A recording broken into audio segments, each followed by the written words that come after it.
ఇప్పుడే జీ5 app download చేయండి. చూడండి మీ ఫేవరెట్ టీవీ షోస్ ఎప్పుడైనా ఎక్కడైనా. ఇన్ని రోజుల నుంచి విగ్రహం గురించే కదా కష్టపడుతున్నాం.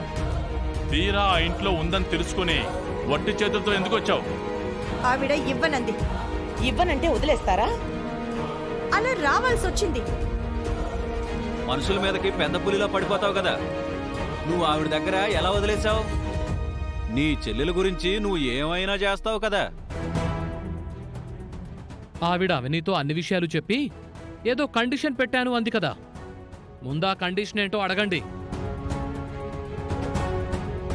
ఎస్, ఆ కండిషన్తోనే అవని ఏదో ఇరకాటంలో పడిపోయి మన దగ్గర అబద్ధాలాడే ప్రయత్నం చేద్దామని అనుకుంటోంది.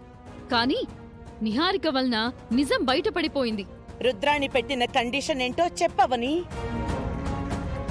ఎందుకు మౌనంగా ఉన్నావు? చెప్పు, చెప్పవే.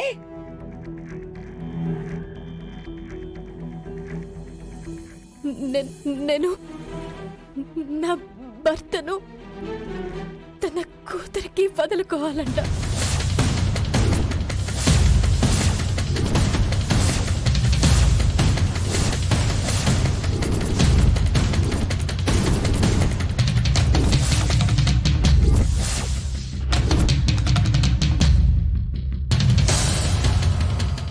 వాళ్ళ కూతురు అలేఖ్యకు నా భర్తనిచ్చి పెళ్లి చేయాలంట.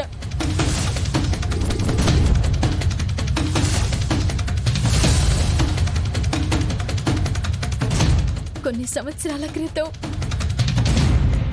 మీ మధ్య జరిగిన సంఘటనల గురించి వివరంగా చెప్పింది.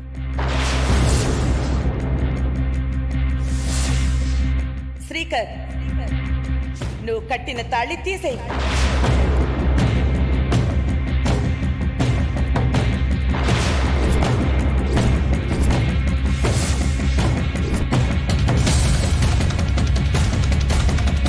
చిన్నతనంలో శ్రీకర్ బావా అలేఖ్య మెడలో తాళి కట్టడం వల్ల అప్పటి నుంచి బావనే భర్తగా ఆరాధిస్తుంది.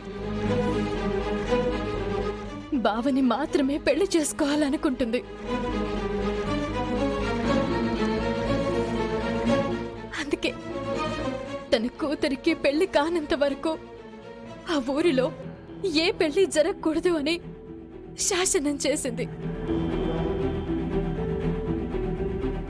బావ ఆ ఇంటికి అల్లుడు, అలేఖ్యకు భర్త అయితే తప్ప విగ్రహాన్ని ఇవ్వడానికి ఒప్పుకోనంటుంది. అవని, మన పెళ్లి విషయం గురించి నువ్వు చెప్పలేదా?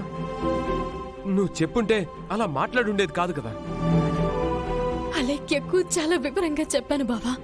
శ్రీకర్కి పెళ్ళైపోయిందని నాకు ఈ మధ్యనే తెలిసింది. అయినా సరే నాకు శ్రీకరే కావాలి. నా మెడలో తాళి కట్టినవాడు నీ మెడలో మరతాడు ఎలా కడతాడు? అవని కంటే ముందు శ్రీకర్ నా మెడలో తాళి కట్టాడు. జీ5 యాప్ డౌన్లోడ్ చేసి అన్ని ఎపిసోడ్స్ పూర్తి ఉచితంగా చూడండి.